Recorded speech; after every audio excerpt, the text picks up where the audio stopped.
ازيك يا حبيب اخوك؟ عامل ايه وايه اخبارك والدنيا ماشيه معاك ازاي بعد 17 يوم من رمضان؟ في مسلسلات خلصت وفي مسلسلات تانية بدأت. فتعالى في فيديو النهارده نتكلم عن احسن 3 مسلسلات في النص الاول وعن مسلسلات النص التاني وطبعا مسلسلات ال 30 حلقه. هات السوبيا او الكنافه بتاعتك وجهز قعدتك ويلا بينا نبدأ.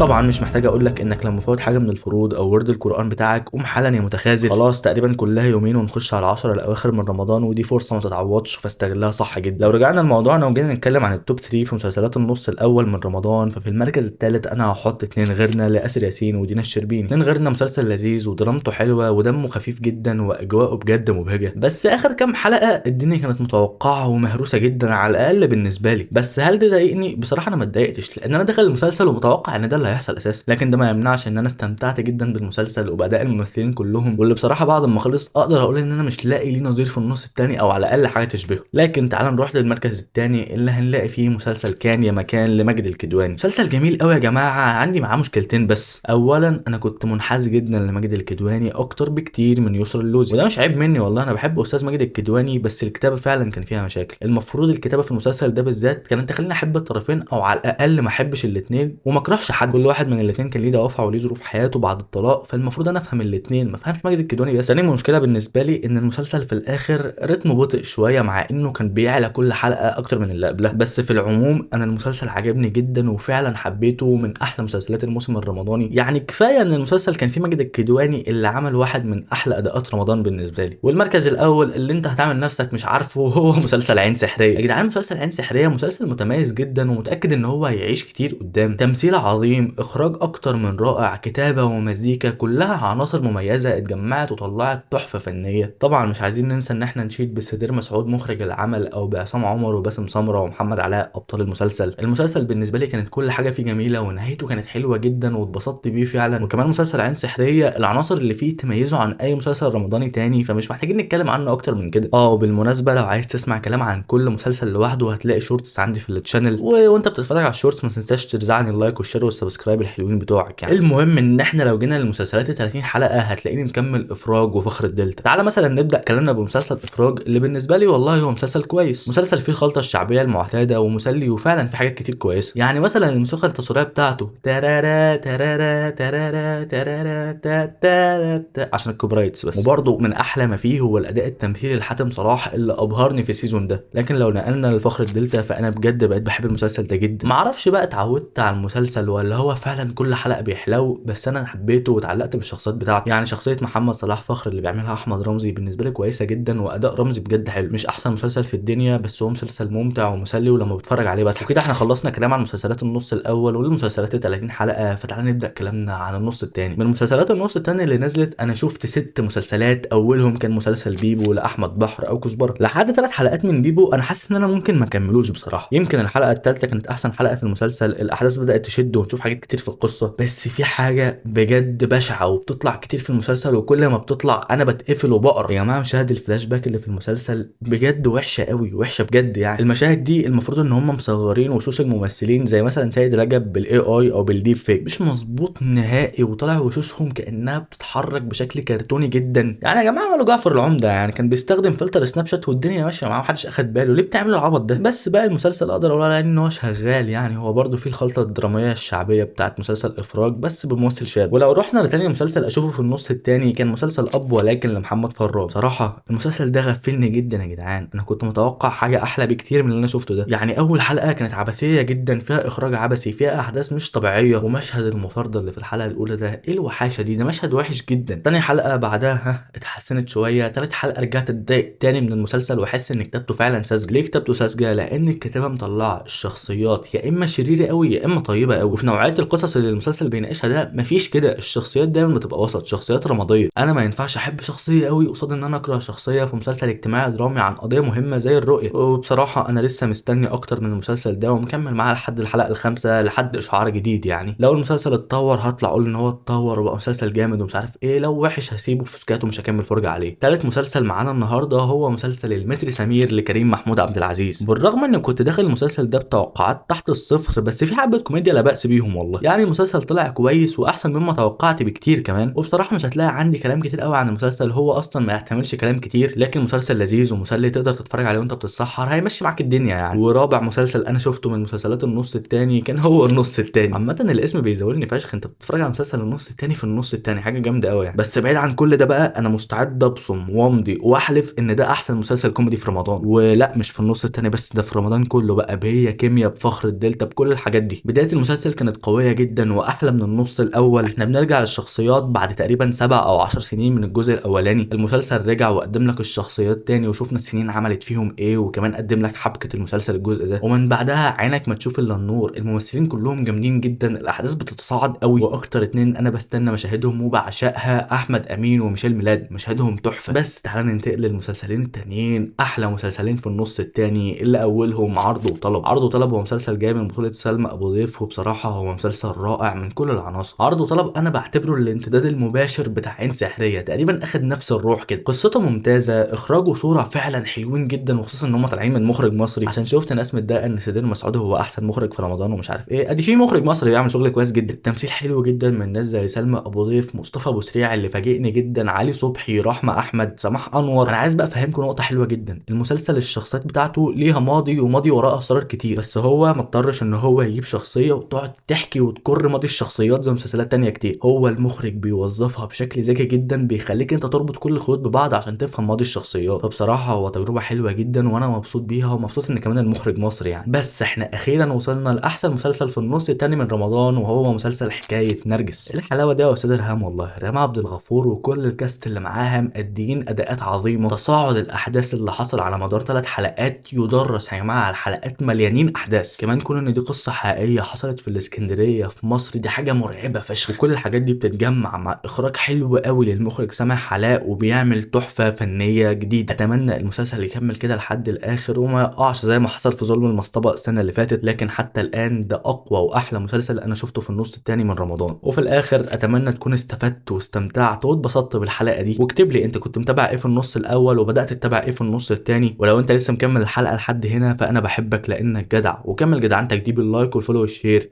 وبس كده.